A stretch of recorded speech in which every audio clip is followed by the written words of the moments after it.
Good morning बच्चों। आज हम लोग जो इकोलॉजी के लेक्चर 2 पढ़ेंगे। लेक्चर 1 पहले हो गया था, आज हमें लेक्चर 2 पढ़ेंगे। लेक्चर 2 जो इकोलॉजी यूनिट के अंदर में जो ऑर्गेनाइज्म एंड पॉपुलेशन चैप्टर होता है, उसके लेक्चर 2 का कंटेंट होता है टाइप्स ऑफ स्पीसीज। हम इस टॉपिक के अंदर में स्पीसीज का मतलब बताएंगे एंड जो डिफरेंट काइंड ऑफ स्पीसीज से ओरिजिन होता है एवोल्यूशन होकर, उसके बारे में डिस्कस करेंगे। एंड जो प्रेजेंट एनसीईआरटी सिलेबस में स्पीसीज भले ही ना हो, लेकिन ये सिलेबस जो है वो एवोल्यूशन के साथ लिंक्ड है। एंड आज पर द न्यू और लेटेस्ट सिलेबस ऑफ नीट और कुछ सप्लीमेंट्री एनसीईआरटी के हिसाब से अगर देखा जाए तो सिलेबस कहीं ना कहीं घुमा फिरा के टॉपिक के अंदर में रहता है, जो बच्चों को पता नहीं चल पाता है। अब तुम्हारा काम यही है कि तुमने स्पेसिस को अगर पढ़ोगे, ये एवोल्यूशन के लिए भी काम आएगा और ये इकोलॉजी के हमारा जो ऑर्गेनाइज्म एंड पॉपुलेशन चैप्टर है उसके लिए काम आएगा। शुरू करते हैं टाइप्स ऑफ स्पीसीज। बच्चा, जो इस चैप्टर में मैं तुम्हें पढ़ाऊंगा तो उसके अंदर में नोट्स मैं तुमको यहाँ पर शो कर दूंगा, तो आप वीडियो को पॉज करके नोट्स को लिख सकते हो गया। अब हमें टाइप्स ऑफ स्पीसीज पढ़ेंगे। सबसे पहले हमारे पास एक दिमाग में आता है कि स्पीसीज क्या होता है। What is the meaning of species? बेटा, स्पीसीज मतलब द ग्रुप ऑफ इंडिविजुअल और group of organisms which have a same morphological character or similar morphological character and they have a power of reproduction. That means they can interbreed with each other and produces a fertile offspring in natural environment. Natural environment में आपस में interbreed करके fertile offspring अगर produce कर सकते हैं, progeny produce बना सकते हैं एंड उनके मॉर्फोलॉजी थोड़ा सिमिलर हो सकता है, तो उससे हमें बोलते हैं स्पीसीज। ग्रुप ऑफ इंडिविजुअल और group of organism which have a similar morphological character and they reproduce, they can interbreed in a natural habitat to produces fertile offspring. These are called species.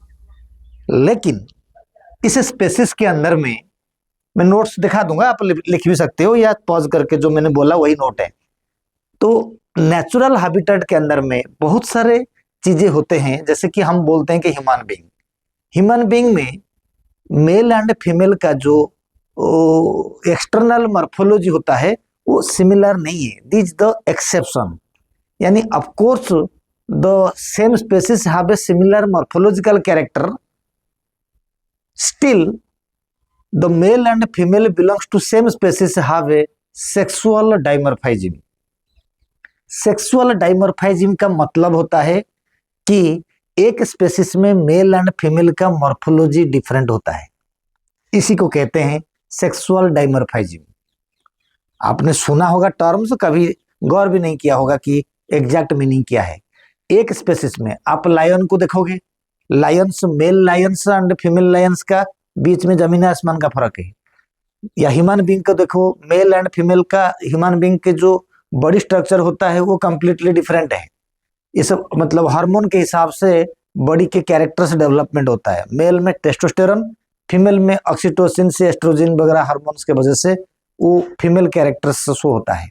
Okay, इसके अलावा peacock देख लो, peacock and पीहेन, notes में भी होगा peacock and पीहेन। क्या होता है ये ना, ये दोनों के स्ट्रक्चर, बॉडी स्ट्रक्चर अलग अलग है, but they belongs to same species, they reproduce to produces a fertile offspring. इसके बावजूद भी मॉर्फोलॉजी थोड़ा अलग है। सो मॉर्फोलॉजी के लिए मैंने इसीलिए सेम नहीं बोला, सिमिलर वर्ड बोला। तो सिमिलर हो सकते हैं, थोड़ा बहुत तो सेक्सुअल डाइमॉर्फिज्म हो सकता है, लेकिन they reproduce with each other in a natural habitat and produces a fertile offspring, that is called species। अगर हम इस बात को देखेंगे तो ये है हमारी स्पेसिस का पहला टॉपिक। ये डेफिनेशन मैंने तुम्हें दे दिया कि यही है स्पेसिस का मतलब जो मैंने बोला। अब जो स्पेसिस के बाद है, हम अगर देखेंगे कि स्पेसिस के बाद अगर हम देखेंगे कि क्या होता है, आप लिख सकते हो इधर से। स्पेसिस के बाद आप देखेंगे कि how new species originated, types of species हमारा लेक्चर का नाम है। तो स्पीसीज ओरिजिन कैसे होता है? एवोल्यूशन कहता है कि जब कोई ग्रुप ऑफ ऑर्गेनिज्म और ए पर्टिकुलर स्पीसीज जब एक जगह से दूसरे जगह को जाते हैं, देखो इंसान तो अपना घर वगैरह बना के रह गया, वो उसका नेटिव प्लेस हो गया, लेकिन पहले ऐसे नहीं था ना। तो नेचुरल हैबिटेट में मान लीजिए कोई दूसरे एनवायरनमेंट में चला गया, कोई बड़ा सा जियोग्राफिकल एरिया में शिफ्ट हो गया कुछ पॉपुलेशन, तो वहीं पर अगर वो परमानेंटली वहां पर रहा, कुछ दिन में मर गया, उनके जो जनरेशन वहां पर सर्वाइव कर गए, तो कुछ हजार साल के बाद, लाखों साल के बाद वहां का जो स्पीसीज होता है, वहां का जो ऑर्गेनिज्म जो वो बने हैं, वो उनकी ओरिजिनल पॉपुलेशन के साथ रिप्रोडक्शन कर नहीं पाएंगे, नया स्पीसीज बनेगा। वो हम एक एक करके पढ़ेंगे। हम करीब 11 या 12 प्रोसेस पढ़ेंगे, 12 टाइप्स ऑफ पॉपुलेशंस पढ़ेंगे, जिसके अंदर में हम देखेंगे कि हाउ न्यू स्पीसीज ओरिजिनेट हो रहा है। चलते हैं, देखते हैं। पहला होता है allopatric population. Where is, starting यहां से है, मैंने एक नंबर में इधर दे दिया। पहला वन होता है एलोपैट्रिक पॉपुलेशन। बेटा एलोपैट्रिक पॉपुलेशन का मतलब होता है, या एलोपैट्रिक की स्पीसीज बोल सकते हैं, बैरियर बोल दिया। इसका नाम हमेशा मैं कहूंगा एलोपैट्रिक स्पीसीज, राइट। आप एलोपैट्रिक स्पीसीज लिख लो बैरियर के बजाय इधर से। एलोपैट्रिक स्पीसीज होता क्या है? None the new species are formed due to geographically mother populations are isolated. Geographically isolated, इसका मतलब मैंने वही बोला था कि जियोग्राफिकली आइसोलेट का मतलब due to different geographical area. ये due to different geographical area से कैसे एलोपैट्रिक पॉपुलेशन होता है, उसकी हमें एक एग्जाम्पल्स देखेंगे। कैसे एग्जाम्पल? देखो, एक एग्जाम्पल होता है कैबाबुस स्क्विरल। स्क्विरल कैबाबुस स्क्विरल क्या होता है ना, एक्चुअली ये जो कैबाबुस स्क्विरल होता है, ये the two species are evolved from a single ancestor after being separated by the Grand Canyon. मतलब क्या होता है ना, एक कॉमन एंसेस्टर, एक छोटा सा स्क्विरल था, कॉमन एंसेस्टर था। ये जो होता है ग्रैंड कैनियन यूनाइटेड किंगडम का एक नैरो रिवर है, जो जिसके दोनों तरफ जो होता है डिफरेंट टाइप ऑफ हिल्स और माउंटेन्स प्रेजेंट होता है। माउंटेन के बीच में एक रिवर गया है, तो धीरे धीरे वो माउंटेन से सेपरेट हो गया है, जिसके वजह से एक पर्टिकुलर स्पेसिस का कुछ इंडिविजुअल्स उधर रह गए, कुछ इंडिविजुअल्स उधर रह गए, जिसकी वजह से लंबे समय तक उनकी पॉपुलेशन के बीच में आपस में रिप्रोडक्शन नहीं हो पाया। एंड लंबे समय तक जियोग्राफिकली डिस्ट्रीब्यूट, जियोग्राफिकली आइसोलेट होने के बाद, लंबे समय के बाद उनके अंदर में जेनेटिकली कैरेक्टर जो था फिक्स्ड हो गया, दोनों में अलग अलग, जिसकी वजह से वो दोबारा रिप्रोड्यूस नहीं कर पाए थे। एंड जब रिप्रोडक्शन बंद हो जाएगा तो उसको नया स्पेसिस ही बोलेंगे। तो एग्जैक्टली यही हुआ था कैबाबस स्क्विरल। अगर आप उस कैबाबस स्क्विरल को थोड़ा देखना भी चाहोगे आपके हिसाब से, मैं अगर इस तरीका से आपको दिखा देता हूं कि कैबाबस स्क्विरल कैसे, किस तरीका से हम देखेंगे इसको। मैं यहां पर आपके लिए लिख देता हूं, जैसे कैबाबस स्क्विरल।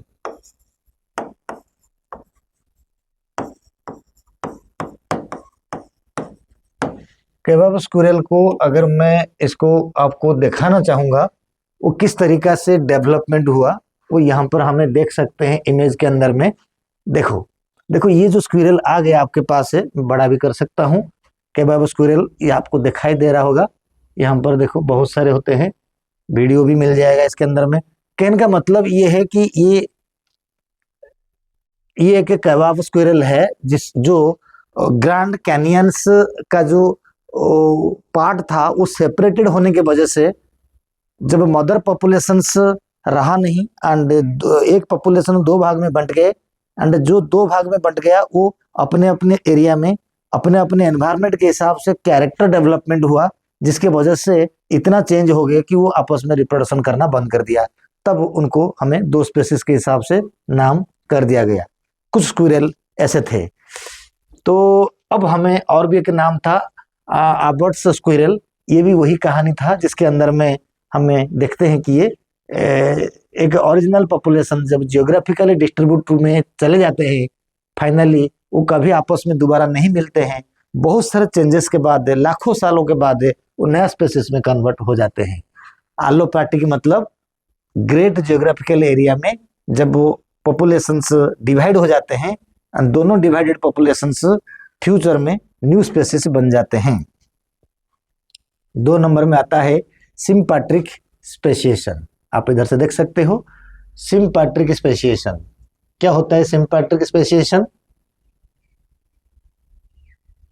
इधर देखो बेटे, सिम्पैट्रिक स्पेसिएशन मैंने लिख दिया, सिम्पैट्रिक स्पेसिएशन। बैरियर को मैं स्पेसिएशन बता रहा हूं, राइट। सिम्पैट्रिक का मतलब क्या होता है? एक्चुअली एक एनवायरनमेंट में इंडिविजुअल रहेंगे, एक पॉपुलेशन एक एनवायरनमेंट में रहेंगे, लेकिन आपस में रिप्रोडक्शन बंद कर देंगे, आपस में रिप्रोडक्शन खत्म हो जाएगा, जिसके वजह से वो नया स्पेसिस में धीरे धीरे इवॉल्व हो जाएंगे। Environment same, due to reproductively isolated, so gradually the same individual, same population develops into two different populations or two different species in the same environment. That is called sympatric barrier or sympatric species. ये sympatric species generally mutation के द्वारा या polyploid के द्वारा बनता है। मैं suppose राफानस sativus, राफानस sativus होता है मूली का नाम है, ब्रासिका ओलेरिसा ये गोभी का नाम है। तो इन दोनों को अगर मैं हाइब्रिड करवा के राफानो ब्रासिका बना दिया गया, वो हालांकि थोड़ा उल्टा हो गया उनका कहानी, इसलिए वो मार्केट में अवेलेबल नहीं है। गोभी चला गया नीचे सॉइल में, मूली चला गया ऊपर, इसलिए वो मतलब सक्सेसफुल नहीं हुआ। नहीं तो होता क्या है कि राफानो ब्रासिका जो बना, तो ये राफानो ब्रासिका सेम एनवायरनमेंट में ग्रो हुआ, लेकिन वो राफानो ब्रासिका के साथ राफानोस सटाइवस का रिप्रोडक्शन नहीं हुआ। यानी नया स्पेसिस तो बन गया, सेम एनवायरनमेंट में रहेगा, लेकिन रिप्रोडक्शन नहीं करेगा। They are reproductively isolated even present in a same environment. This is called sympatric speciation. इधर से लिखा गया sympatric speciation can be formed by polyploid condition और हाइब्रिडाइजेशन टेक्निक या म्यूटेशन टेक्निक के द्वारा भी होता है सिम्पैट्रिक स्पेसिएशन। हमें ये जो सिम्पैट्रिक को थोड़ा और पढ़ेंगे क्या, जो नोट में नहीं है। इसमें सिम्पैट्रिक स्पेसिएशन में मैं सिर्फ ही थोड़ा सा यहाँ पर बताया। सिम्पैट्रिक स्पेसिएशन के अंदर में आप इसको देखो, सिम्पैट्रिक स्पेसिएशन एक बढ़िया क्लासिक एग्जाम्पल होता है कि हाउथॉर्न फ्रूट फ्लाई। ये कि मधुमक्खी जैसा दिखता है hawthorn fruit fly. It develops into apple maggot fly. इसका मतलब ये है, ये एक आंट जैसा या हनी बी जैसा फ्रूट फ्लाई है। ये क्या करा था ना, जब अचानक ये फ्रूट मतलब उनके सपोज एक पॉपुलेशन बहुत सारे है, उनमें से कुछ इंडिविजुअल एक एप्पल के पेड़ को इन्वेंट मतलब डिस्कवर कर दिया, यानी उनको मिल गया कि एक एप्पल के ट्री मिल गया। तो कुछ लोग जाके क्योंकि आंटे एंड मधुमक्खी के केस में क्या होता है, वो हमेशा फूड की तलाश में या न्यूट्रिशन के सर्च में इधर उधर भागते रहते हैं या घूमते रहते हैं। जब कुछ आंट या कुछ हाउथॉर्न फ्रूट फ्लाई को मिल गया एप्पल का पेड़, तो वो एप्पल पेड़ के ऊपर बैठ के एप्पल खाने लगे, उनको सोर्स मिल गया खाने का, बढ़िया हुआ। लेकिन पिक्यूलियर चीज क्या हुआ ना, जो जिनको मिल गया वो एप्पल पेड़ के ऊपर परमानेंटली रहने लग गए। जब रहने लगे तो उन्होंने रिप्रोडक्शन उन्हीं के साथ करा जो एप्पल पेड़ के पास दूसरा मस्कीटो, दूसरा इंसेक्ट जो आ रहे थे, उनके साथ रिप्रोडक्शन करके उनके जैसा एंड हाइब्रिड जैसा ऑर्गेनाइज्म बनाया, जिसका नाम Apple maggot fly. Apple maggot fly. तो धीरे धीरे क्या किया, ये जो एप्पल मैगट फ्लाई बना, वो अपने ओरिजिनल पॉपुलेशन से रिप्रोडक्शन करना बंद कर दिया। ये सिर्फ उन्हीं के साथ रिप्रोडक्शन करा जो मदर पॉपुलेशन है। ये नया पॉपुलेशन से बन गया इनका, तो इसको बोलते हैं सिम्पैट्रिक की पॉपुलेशन। अगर थोड़ा सा आपको देखना चाहते हो तो मैं आपको दिखा देता हूँ फिगर में किस तरीका से ये होता है। मैं इमेज में जाऊंगा और आपको दिखा दूंगा कि ये हाउथॉर्न फ्रूट फ्लाई के कंडीशन कुछ और आया। मतलब हाउथॉर्न फ्रूट फ्लाई की हमें देखेंगे, is hawthorn fruit fly safe to eat. Image के साथ अगर जाएंगे तो ये सर्च नहीं मिलता है। एप्पल मैगट फ्लाई जी के पास चलता हूं, तो इसमें से क्या हो जाएगा, एप्पल मैगट फ्रूट फ्लाई यानी हाउथॉर्न फ्रूट फ्लाई के पास दिख नहीं रहा है फिगर, क्यों? दिख जाएगा, अभी देखता हूं, एक बार और ट्राई करते हैं। आनोमनिया, हाँ ये आएगा सर। तो इसमें से क्या होता है, ये आ गया। तो अब देखो किस फ्रूट फ्लाई, जैसे हमें ये तो ड्रोसोफिला टाइप में है, तो ये क्या एप्पल फ्रूट फ्लाई, मतलब ये एप्पल के पेड़ के ऊपर बैठते थे। एक नया डायग्राम था, मान लो ऑल में इधर होगा। What permanently kills with apple flies hawthorn flies are same species not same species. इसके अगर हम दिखा देंगे तो ये अलग अलग कलर, यानी उनका स्पेसिस बदल गया। मतलब मैंने जो बोला कहानी तो यही था कि हाउथॉर्न फ्रूट फ्लाई से कुछ दूसरे जगह में चले गए, एप्पल पेड़ में रहने लग गए, तो उनका रिप्रोडक्शन जो इंसेक्ट एप्पल पेड़ में आते थे उन्हीं के साथ होने लग गया। तो मदर पॉपुलेशन अलग हो गए हैं, तो मदर पॉपुलेशन सिर्फ उन्हीं के ऑर्गेनिज्म में रिप्रोडक्शन कर पाया। तो ग्रेजुअली हजार लाखों साल के बाद वो एक नया तरीका से एप्पल पेड़ के अंदर में उनका मॉर्फोलॉजी बदल गया, उनका जेनेटिक कंडीशन भी बदल गया, जिसके द्वारा वो रिप्रोडक्शन मदर पॉपुलेशन के साथ नहीं करा एंड वो नया स्पेसिस बना जिसका नाम एप्पल मैगट फ्लाई। चलिए अभी इस तरीका से हमने क्या पढ़ लिया, सिम्पैट्रिक की स्पेसिएशन पढ़ लिया। इस तरीका से हमने पढ़ लिया सिम्पैट्रिक स्पेसिएशन पढ़ लिया। अब हम पढ़ेंगे 3 नंबर में पैरापैट्रिक की स्पेसिएशन। पैरापैट्रिक स्पेसिएशन का क्या मतलब होता है ना, पैरापैट्रिक स्पेसिएशन जो होता है ये है ना, कुछ नया स्पेसिस बनता है, some new species are formed in a narrow range of environment. Narrow range of environment parapatric की का मतलब क्या होता है ना, एक छोटा सा एग्जांपल देंगे।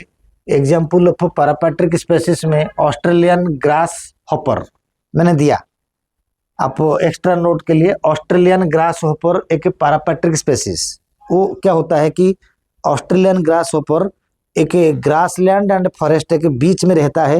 एक छोटा सा एरिया में वो रहेगा, कहीं उधर नहीं जाएगा या इधर नहीं आएगा, वो अपना जगह पे रहेगा, जिसको नीच कहते हैं, NICHE, बाद में पढ़ेंगे। फिर metal tolerant grasses nearer the mines, बहुत इंपॉर्टेंट है। माइंस के पास है कुछ घास होते हैं जो कहीं और नहीं रहेंगे, बहुत सारे मेटल को वो टॉलरेट कर देंगे। मेटल उनके लिए हेवी मेटल के रूप में काम नहीं करेगा या उनके लिए पॉइजन नहीं होगा। वो मेटल के अंदर में, उस मेटल के आसपास में वो प्लांट है, कुछ घास होता है, ग्रासेस होते हैं जो सर्वाइव करते हैं। नैरो रेंज ऑफ एनवायरनमेंट में कोई न्यू स्पेसीज डेवलप होता है एंड उसी जगह पे रहता है, कहीं और नहीं रहता, उसको बोलते हैं पैरापैट्रिक स्पेसीज।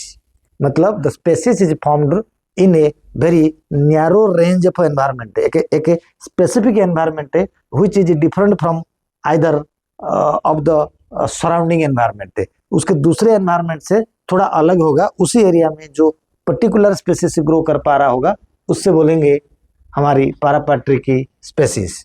और भी एग्जांपल में दिया था, कुछ लंदन मस्कीटो के बारे में बोला मैंने, लंदन मस्कीटो के बारे में बोला था।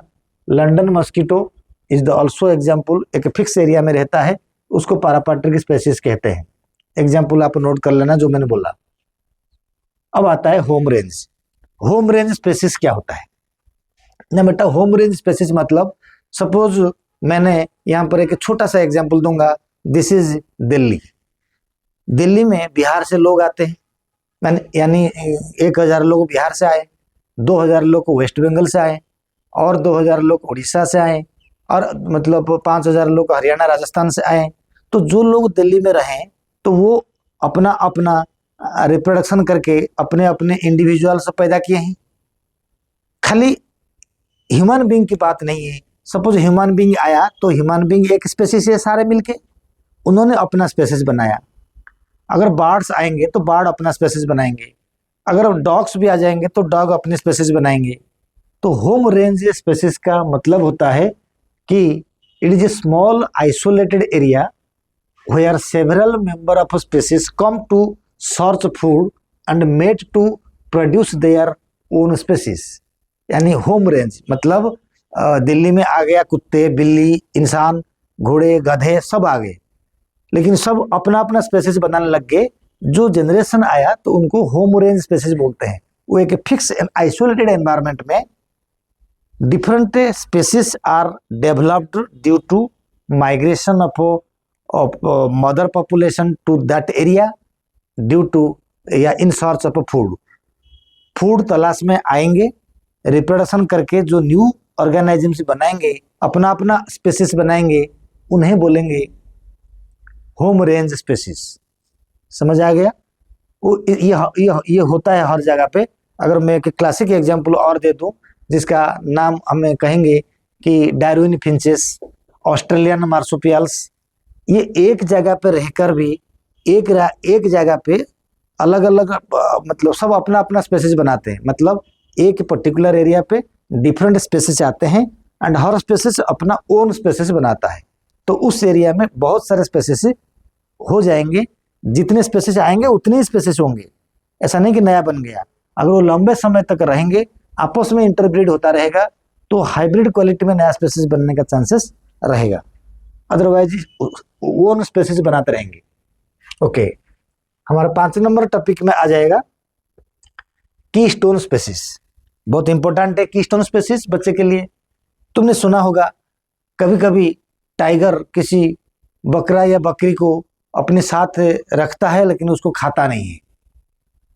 इकोलॉजी में एक डायलॉग है, predators are prudent in nature. जो प्रेडेटर होता है यानी जो घातक होता है वो कभी कभी रक्षक भी हो जाता है। कहने का मतलब है कि जो प्रेडेटर होता है वो अगर एक टाइगर अगर चाहता है या चाहेगा तो वो 100 डियर्स को मार के एक दिन मार देगा। लेकिन टाइगर को ये बहुत चिंता है, अगर वो एक दिन में सारे डियर को मार देगा, सबको खा नहीं पाएगा, वो सड़ जाएगा, तो कल को वो क्या खाएगा। तो इसीलिए वो एक डियर को मारने के बाद जितना उनका पेट भरता है वो उसी दिन दोबारा हंटिंग नहीं करता है, तो वो उस शिकार को नेक्स्ट डे के लिए छोड़ता है ताकि वो नेक्स्ट दिन भी खाएगा। तो इसलिए कहते हैं predators are prudent in nature, यानी वो वाइज है, नेचर में चालाक है। ये बात मैंने क्यों बोला ना, जो भी प्रेडेटर होता है they are called keystone species. The keystone species are those species for which the other species are able to survive in that ecosystem, and hence ecosystem becomes stable and other populations are survived। Otherwise ecosystem undergoes unbalanced or imbalanced, so that its direct and indirect effect will be occur on the human society। So keystone species are those species which restrict the growth of other species and help for survival of all species in that ecosystem। For example, the predators होते हैं keystone species, यानी trophic level में, ecosystem में, food chain में, trophic level में जो सबसे top level में होता है they are called keystone species, यानी the species which is used as a key factor for the stabilization of ecosystem. सबको रखना है इकोसिस्टम में। आपने सुना होगा और आगे जाएंगे पढ़ेंगे रिवर्ट पोपिंग हाइपोथेसिस, यानी जिस तरीका से एक एरोप्लेन से एक एक नॉट बोल्ट अगर चोरी करके कोई ले लेता है, फाइनली एरोप्लेन क्रैश हो जाता है, ठीक उसी तरीका से किसी इकोसिस्टम से जब एक एक स्पीसीज गायब हो जाते हैं, इकोसिस्टम क्या होता है कि कोलैप्स हो जाता है। तो इकोसिस्टम को कोलैप्स होने नहीं देना चाहिए, this is called law of nature. तो मेरा जो टॉपिक था keystone species, tiger lions are the keystone species, eagles are also the keystone species. पेट भरने के बाद वो दोबारा हंटिंग नहीं करेंगे। इसके अलावा एक ट्रॉपिकल रेन फॉरेस्ट में एक बड़ा सा पेड़ है जिसका नाम है फिग, जिसका नाम है फिग। अगर मैं थोड़ा इधर से कहीं लिखूंगा, ट्रॉपिकल रेन फॉरेस्ट में एक प्लांट होता है जिसका नाम होता है फिग प्लांट। ये फिग दो प्रकार के हैं, एक होता है फिकस बेंगालेंसिस, फिकस बेंगालेंसिस। ये फिकस बेंगालेंसिस जो होता है बरगद का पेड़ है, एंड दूसरा होता है फिकस रिलीजियोसा। इनका नाम जो होता है ये होता है पीपल का पेड़ है, ठीक है। और एक पेड़ है जिसका नाम अंजीर होता है, जिसको खाते हैं ताकत के लिए, तो हम लोग उसको डिमरी बोलते हैं।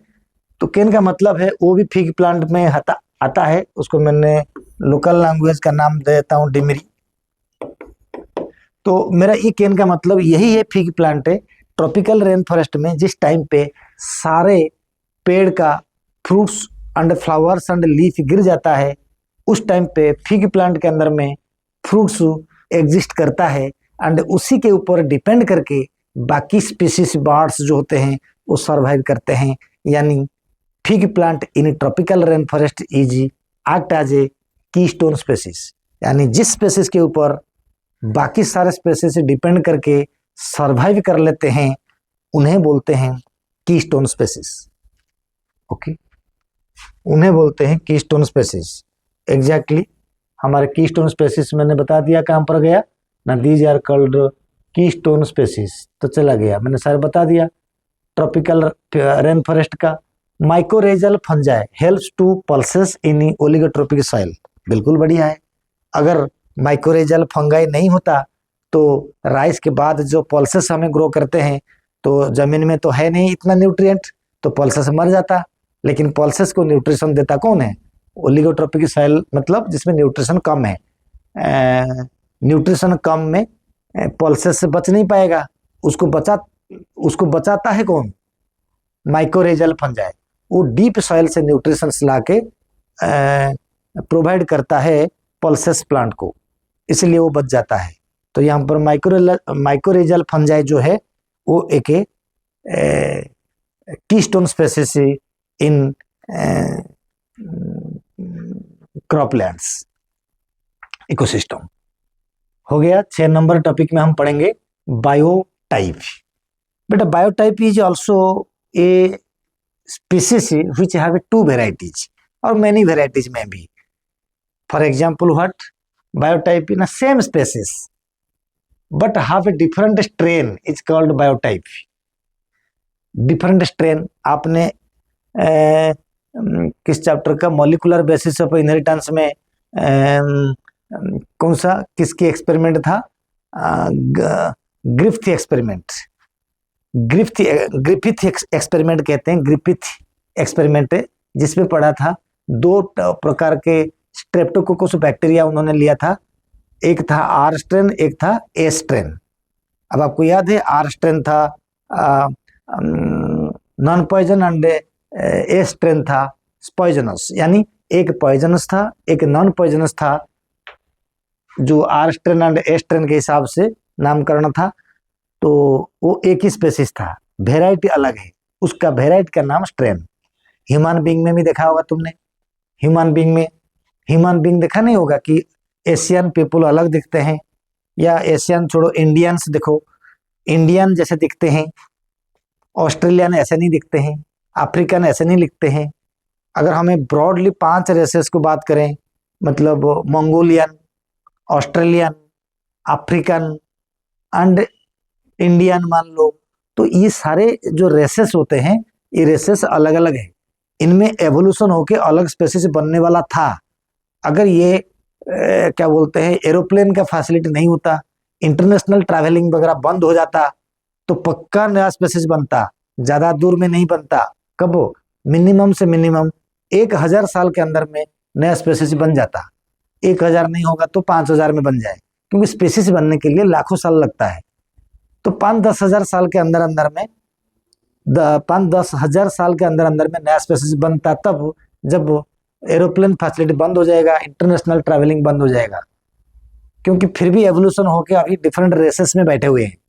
अगर ये सब बंद बंद हो जाएगा तो अपने अपने एरिया में एवोल्यूशन अपने अपने तरीका से होगा, लेकिन ऐसा नहीं इसलिए हो रहा है तो हर कोई एक दूसरे से जाके इंटर मैरिज कर लेते हैं। जो इंडियन जाते हैं अमेरिका, वहीं पर रहकर वहां पर मैरिज भी कर लेते हैं, वहीं पर उनका सेटलमेंट फिक्स हो जाता है, तो फिर ये जीन पूल मिक्स हो जाता है। अदरवाइज नया स्पेसीज बनने में देर नहीं लगता ह्यूमन बीइंग में। ऐसा होने से पता नहीं अच्छा होगा बुरा होगा आगे आगे दिनों में, तो जो ज्यादा होगा पावरफुल वो लड़ाई हो जाएगा फिर। तो जो भी है अभी ऐसा हो नहीं पा रहा है, शायद होना मुश्किल होगा, क्योंकि रिप्रोडक्टिवली जब तक सेम रहेगा, रिप्रोडक्शन जब तक कर पाएंगे तब तक सेम स्पेसीज रहेगा। इवन अफ्रीकन लोग हमसे काफी अलग है, लेकिन फिर भी अफ्रीकन लोग इंडिया आ रहे हैं, नाइजीरियन लोग इंडिया आ रहे हैं, इंडिया वाले उधर जा रहे हैं। तो ये एक मिक्स टाइप ऑफ पॉपुलेशन हो चुका है, इसलिए एवोल्यूशन होने में लेट हो रहा है। अदरवाइज ह्यूमन रेसेस के अंदर में एवोल्यूशन कब का हो चुका होता। अच्छा, तो इन्हें सब अलग अलग एक स्पेसिस में अलग अलग वेराइटीज को बोलते हैं बायोटाइप, समझ लिया होगा। अब पढ़ेंगे इकार्ड्स, इकोटाइप एंड इकोस्पेसिस को मैंने अलग तरीका से बताऊंगा, 3 तरीका में बताऊंगा। इसमें मैंने बताता हूं डायग्राम करके। बेटे देखो, इधर से मैंने जो डायग्राम कर रहा हूं, मैं कह रहा हूं ये होता है हमारे पास है, येलो पेज लेता हूं, ये होता है मेरे पास है, ये क्या है ना, दिस इज कॉल्ड इंडियन। अब इंडियन मेरे पास है जो है, ये इंडियन है पीपुल है। इंडियन पीपुल एक एशियन कॉन्टिनेंट के अंदर में बिलोंग्स करते हैं। इंडिया में कुछ मान लीजिए 10,000 लोग, 10,000 लोग दूसरे जियोग्राफिक एरिया में चले गए। किधर चले गए? दूसरे जियोग्राफिक एरिया में चले गए। ये जो दूसरे जियोग्राफिक एरिया में चले गए, उसको मैं थोड़ा व्हाइट में बना देता हूँ। इधर से कुछ लोग इधर भी आ गए, यानी दूसरे जियोग्राफिक एरिया में चले गए। इंडियन जो थे, पहले इंडियन थे, ये चले गए कब के लिए ना, कम से कम 10 साल से लेके 10 से लेके 20 ईयर तक गए। 10 से, मैंने तीनों को एक साथ पढ़ा रहा हूँ, 10 से लेके 20 साल तक वो जाके एक दूसरा एरिया, यानी इंडिया कहाँ पर चले गए, मान लीजिए let suppose this is Africa. कुछ लोग अफ्रीका चले गए, कहाँ चले गए? अफ्रीका। कुछ लोग आ गए यूरोप, कुछ लोग आ गए यूरोप, कुछ चले गए अफ्रीका, कुछ चले गए यूरोप। इंडिया का कुछ लोग, जनरली जो पंजाब के लोग होते हैं वो कनाडा जाते हैं, तो यूरोपियन कंट्री में वो रहने लग जाते हैं। तो ये क्या होता है, जो यूरोप में गए कुछ लोग गए 10 से 20 साल, ज्यादा नहीं है, कब से 10 से 20 साल तक वहां पर रुके हैं। मैं तुम्हें ये बोलने की कोशिश कर रहा हूं, तो जो 10 साल तक उन्होंने सेम पॉपुलेशन में से कुछ लोग गए अफ्रीका, कुछ गए यूरोप, तो 10 साल के बाद जैसा देश वैसा भेष बोलते हैं। मतलब वहाँ का एनवायरनमेंट, वहाँ का पानी, वहाँ का एनवायरनमेंट के हिसाब से उनके बॉडी में मॉर्फोलॉजी कल कैरेक्टर चेंज जरूर होगा। यानी इनका मॉर्फोलॉजी, अफ्रीकन लोग जो इंडियन गए थे, सांवला लोग गए थे, इधर काले हो गए 10 साल के अंदर में। जो इंडियंस यूरोप आए थे वो क्या था ना, वो यूरोपियन जो लोग थे उनके एनवायरनमेंट के साथ ये गोरे हो गए, कुछ काले हो गए कुछ गोरे हो गए। लेकिन ये जो काला गोरा का जो एक्सटर्नल मॉर्फोलॉजी आया, उसके वजह से अभी जीन में चेंजेस आया नहीं। सिर्फ 10 साल है, 20 साल है, कुछ नहीं हुआ, सिर्फ मॉर्फोलॉजी बदला। तो क्या होगा इनके बीच में कहानी, मैं जो कहता हूं सुनो, उधर नोट में लिखा हुआ है। मॉर्फोलॉजी क्या होगा ना, मॉर्फोलॉजिकल कैरेक्टर बदला। सेम इंडियन, कुछ अफ्रीका में है कुछ यूरोप में है। अब मैं ये कहता हूं इनके morphological character is reversible. Morphological character is reversible. Reversible यानी जब अफ्रीकन लोग यूरोप आ जाएंगे, इनके जो इंडियन जो जीन था, जीन फिक्स रहेगा, लेकिन अब यूरोपियन कैरेक्टर इनके पास आएंगे, बट इंडियन जीन उनके अंदर में रहेगा। दोनों के अंदर में जीन इंडियन फिक्स्ड है, लेकिन कैरेक्टर अफ्रीका जब यूरोप में आएगा यूरोप हो जाएगा, यूरोपियन कैरेक्टर अफ्रीका में जाएगा तो अफ्रीकन हो जाएगा। तो यहाँ पर रिप्रोडक्शन तो पॉसिबल है ही, यानी यहाँ पर मैंने बोल दिया reproduction is possible, reproduction possible है yes, and morphological character reversible है, मॉर्फोलॉजिकल कैरेक्टर रिवर्सिबल है, ये बोला मैंने, दो चीज है। अब जब यही पर्सन वहीं पर 1000 साल तक रहेगा, 1000 ईयर्स, तुम कहोगे कोई 1000 ईयर बचेगा? नहीं, जो गए थे वो उनमें से कुछ लोग वहीं पर मर गए, लेकिन उनके जनरेशन तो आया होगा। हमें पॉपुलेशन की बात करते हैं, unit of evolution is population not organism. Okay, 100 नहीं 1000 ईयर्स तक अगर वहां पर रहने के बाद है तो उस एरिया में कुछ कैरेक्टर ऐसा आया जो कैरेक्टर, क्योंकि जो वहीं पर पैदा हुआ उनके दादा भी पैदा हुए 1000 साल के अंदर में, 1000 साल मतलब 1500 जनरेशन हो जाएगा, 1500 जनरेशन, तो यानी 1500 जनरेशन के बाद वो तो अफ्रीका नहीं हो जाएंगे एक तरीका से। इनकी जो मॉर्फोलॉजिकल कैरेक्टर अब नहीं बदलेगा जब वो यूरोप आएंगे, इनके मॉर्फोलॉजी नहीं बदलेगा, यानी morphological character not changed by environmental induced, यानी environmentally morphology is not changed, क्योंकि मॉर्फोलॉजी उनका पक्का हो गया, उधर मॉर्फोलॉजी पक्का हो गया, लेकिन स्टिल अभी morphological character MC not reversible. मैं दोबारा कहता हूं, morphological character is not reversible, ये रिवर्सिबल नहीं होगा, आप लिख लिया करो, लेकिन still reproduction is possible, still reproduction is possible. अब मैं थोड़ा पीछे जाता हूं, morphological character will be reversible and reproduction is possible because the Indian gene is genetically fit, induced, genetically stabilized, change नहीं हुआ इंडियन जीन अभी भी, इन दोनों में मॉर्फोलॉजी चेंज हो रहा है। इनको बोलेंगे, क्या बोलेंगे इनका नाम, मैंने नाम बोलता हूं, इनको बोलते हैं इकार्ड। क्या बोलते हैं बेटे? इकार्ड्स, इस स्पेसिस का नाम इकार्ड। और इकोफिन, इनको बोलेंगे इकोफिन, जो नोट में है इकार्ड बोलेंगे। इकार्ड का character morphology will be reversible and reproduction is possible. 1000 साल के बाद मॉर्फोलॉजी, अब वो ऐसा अफ्रीकन हो गए होंगे, वो भूल जाएंगे कि हमारा मतलब 20 जनरेशन पहले कोई इंडियन इधर आया था, हम बन गए हैं। ऐसा नहीं, उनका बाल ऐसे ही हो जाएगा, एकदम बड़ी काला काला हो जाएगा, सब उसके अंदर में हो जाएंगे। मॉर्फोलॉजिकल कैरेक्टर अब बदलेगा नहीं। अफ्रीकन अगर यूरोप आएंगे तो गोरे नहीं बनेंगे, मर जाएंगे वहीं पर, लेकिन गोरा नहीं होगा। लेकिन वो मर जाएगा, अगर बच्चे छोड़ के मर जाएंगे तो बच्चे रहेंगे तो गोरा हो जाएगा फिर, ये मतलब है। तो मेरा ये कहने का मतलब, मॉर्फोलॉजी कैरेक्टर बंद हो जाएगा, रिप्रोडक्शन अभी भी पॉसिबल है, रिप्रोडक्शन पॉसिबल है, इनके रिप्रोडक्शन पॉसिबल है। लेकिन जब यही स्पेसीज 1000 नहीं है, मान लीजिए 1 लाख साल, 1 लाख ईयर्स तक रह गया, ये भी इधर से एक बंदा थोड़ी ना बचा, उनके जनरेशन बचा। 1 लाख तक, 1 लाख साल तक अगर ये इधर रह गया एंड ये भी 1 लाख ईयर तक इनकी जनरेशन रहा, तो अब क्या होगा, अब धीरे धीरे, अगर ये जो मैंने अभी बोला था कि अगर ट्रांसपोर्टेशन नहीं होगा, फ्लाइट नहीं जाएगा आएगा, वो उधर रहेंगे ये इधर रहेंगे, तो अब धीरे धीरे क्या होगा, अब धीरे धीरे क्या होगा, इनके बीच में रिप्रोडक्शन बंद हो जाएगा।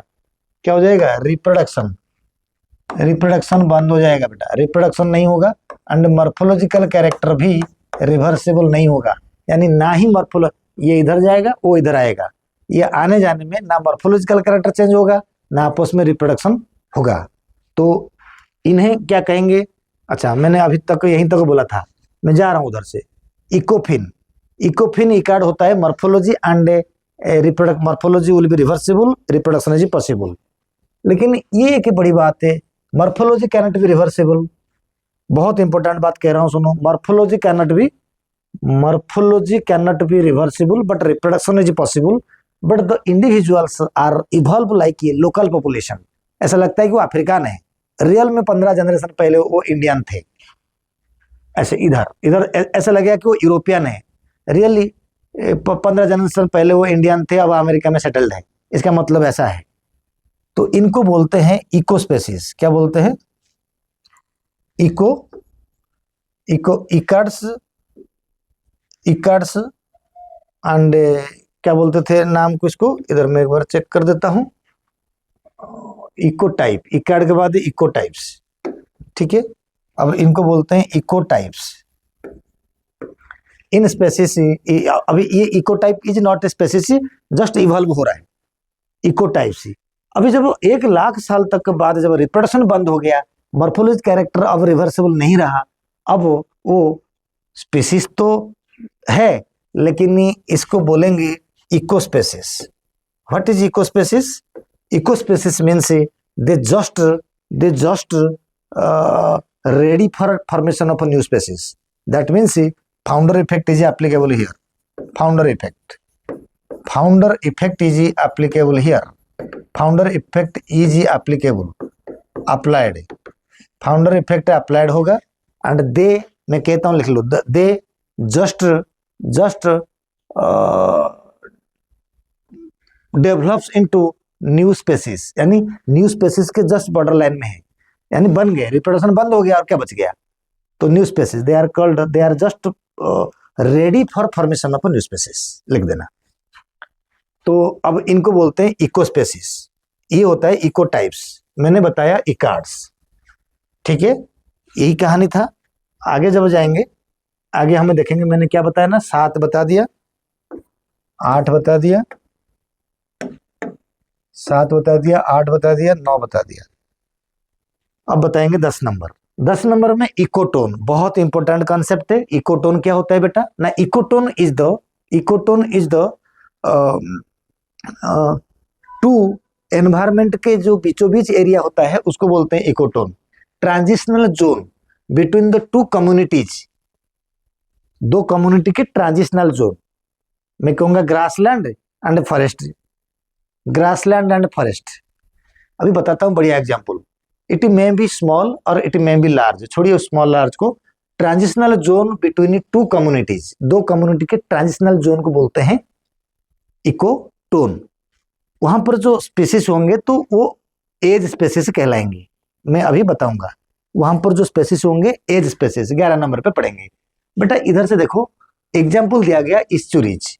ईस्चुरीज is a ecotone between marine and fresh water ecosystem. Marine and fresh water ecosystem, आप जो marine and fresh water ecosystem के बारे में हम देखेंगे इसको, तो कहां पर हो जाएगा? मेराइन फ्रेश वाटर के अंदर में जब हमें देखेंगे तो ईस्चुरीज हमारे पास कहाँ आएगा?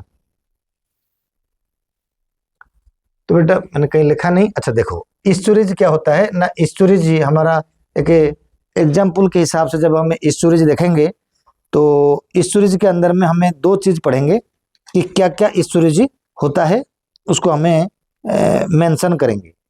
बेटा ईस्चुरीज का पहला एग्जाम्पल मैं कहता हूं हमारे हुगली। हुगली मतलब ईस्चुरीज हमें जनरली बोलते हैं कि 2 area, marine water and fresh water जहां पर मिक्स होता है उस एरिया को बोलते हैं ईस्चुरीज। तो हुगली ईस्चुरी नाम याद रख लेना, हुगली ईस्चुरी। दूसरा नाम होता है महानदी ईस्चुरी, उड़ीसा में है। और एक होता है हमें गोदावरी ईस्चुरीज, ये भी प्रेजेंट होता है आंध्र प्रदेश में। एंड एक बहुत बड़ी एग्जाम्पल मैं करूंगा जिसका नाम चिलिका ईस्चुरी। चिलिका एशिया का लार्जेस्ट लेक, भले ही हमारे घर के पास है लेकिन ये एशिया का लार्जेस्ट लेक उड़ीसा में है, खोर्धा डिस्ट्रिक्ट में।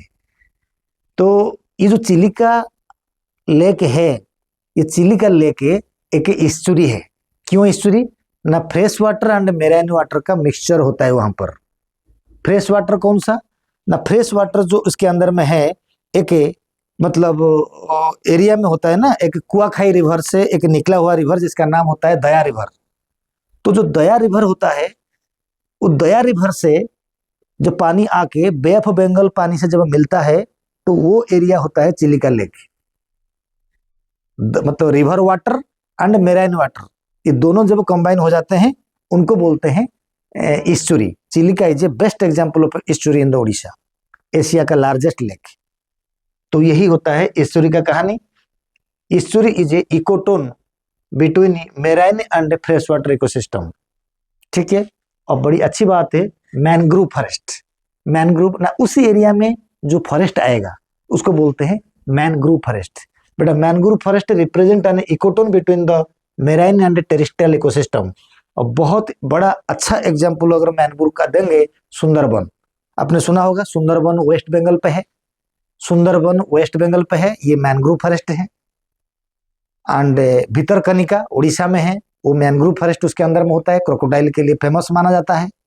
और भी एक गोदावरी एंड कृष्णा जो मैनग्रोव फॉरेस्ट होता है वो आंध्र प्रदेश में है। जो मैंने बोला उसको लिख लो, गोदावरी कृष्णा आंध्र प्रदेश, भितरकनिका उड़ीसा, सुंदरबन वेस्ट बंगाल। वहां पर सुंदरबन सुंदरी प्लांट्स मिलते हैं उसके अंदर में, इसलिए सुंदरबन नाम दिया गया। तो सुंदरी प्लांट छोड़िए, अभी सुंदरबन जो होता है इसका क्या इंपॉर्टेंट है, why it is called mangrove ना। वहां पर सॉल्ट वाटर पानी होता है, उस प्लांट के पास है निमाटोफोर होता है, रेस्पिरेटरी रूट्स। और सबसे बड़ी बात है उस प्लांट के पास है सॉल्ट को एक्सक्रीट करने का ग्लैंड होता है, जिसके वजह से आपने कभी देखोगे या इंटरनेट यहाँ खोल देंगे देखेंगे कि जो लीफ होता है वो लीफ ही के पास एक ग्लैंड है, जो ग्लैंड सॉल्ट को एक्सक्रीट करता है। सॉल्ट को एक्सक्रीट करने के बाद जो पानी वेपर हो जाता है, सॉल्ट उस लीफ के एडैक्सियल सरफेस यानी अपर सरफेस के ऊपर सॉल्ट पड़ा रहता है, वो देखने को मिलता है एडैक्सियल सरफेस में, राइट। तो सॉल्ट ग्लैंड होने की वजह से वो प्लांट उधर सर्वाइव भी कर पाते हैं, जिसको मैनग्रोव वेजिटेशन कहते हैं। ठीक है, मैनग्रोव भी fresh and water and marine water का मिक्सचर होता है, वो पानी भी नमक होता है, लेकिन वहां पर जो प्लांट होते हैं उनका रूट स्टिल्ट रूट होता है, क्योंकि सॉइल इतना मजबूत नहीं है, वो बहुत सारे रूट ऐसे ऐसे कवर करके चारों तरफ में रखता है ताकि वो थोड़ी देर के लिए रुक जाए, लेकिन वो रुकता है। Mangrove forest grassland is also an ecotone between forest and grassland. Grassland जो होता है forest and desert, forest and desert के बीच में ये लिखा हुआ है, फॉरेस्ट एंड डेजर्ट के बीच में जो इकोटोन होता है उसको बोलते हैं, एक तरीका का इकोटोन है, या मैनग्रोव फॉरेस्ट भी इसको बोलते हैं। Grassland is an ecotone between forest and desert, याद रख लेना, नोट कर लेना। तो ये मैंने कर चुका हूं। और लास्ट होता है एज इफेक्ट। देखिए इसको डिफरेंट डिफरेंट होता है। अगर हमें इधर से देखेंगे इकोटोन ग्रासलैंड एंड फॉरेस्ट, इस एरिया को बोलते हैं this is called ecotone area. Edge effect क्या होता है बेटे ना, एज इफेक्ट होता है, एज इफेक्ट क्या होता है, अच्छा एज इफेक्ट क्या होता है ना, एज इफेक्ट मतलब जो इकोटोन एरिया में जो स्पीसीज ग्रो करते हैं उसको एज स्पीसीज बोलते हैं। मैं अगर आपको एक छोटा एग्जांपल दूंगा कि जम्मू कश्मीरी इंडिया में तो है, लेकिन the people are supported to Pakistan, सारे नहीं है, कुछ लोग करते हैं। तो मेरा कहने का मतलब यही है, कोई ज्यादा कंट्रोवर्सी नहीं है, मतलब कहने का मतलब ये है कि दे आर द इंडियंस। उनमें से 99% अगर इंडियंस इंडिया को सपोर्ट करते हैं तो कुछ लोग होते हैं तो जो उधर की तरफ सपोर्ट करते हैं। तो सवाल ये होता है, दे आर कॉल्ड, मैंने बता रहा हूं, they are called edge species. Edge species मतलब दो बॉर्डर लाइन के बीच में या इकोटोन के अंदर में जो स्पेसिस रहते हैं उनको बोलते हैं एज स्पेसिस। एज स्पेसिस ही या तो पॉपुलेशन बढ़ जाएगा या तो पॉपुलेशन घट जाएगा, यानी चेंजेस इन पॉपुलेशन और community structure occur in ecotone areas is called edge effect. Changes तो जरूर होगा, ज्यादा होगा या कम होगा। अगर ज्यादा तब होगा जब फेवरेबल कंडीशन आएगा, कम हो जाएगा जब पहले ज्यादा था अब उस एरिया में रहने की वजह से कम हो गया। जनरली एक एग्जांपल है कम होने का, the organism which occur primarily और most abundantly in this zone are called edge species. Okay, density of bird in terrestrial ecosystem greater in mixed habitat. Mixed मतलब ट्रांजिशन, मिक्स्ड मतलब इकोटोन। इकोटोन में density of the birds का species कम हो जाता है, मैंने बोला कम होगा या बढ़ जाएगा, दोनों में से कुछ भी हो सकता है। इकोटोन एक edge species are the species which is living in a mixed habitat where the community or population may be increased or decreased. This is the age effect.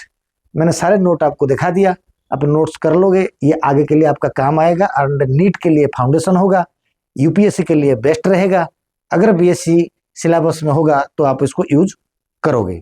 Thank you very much, next video में देखेंगे।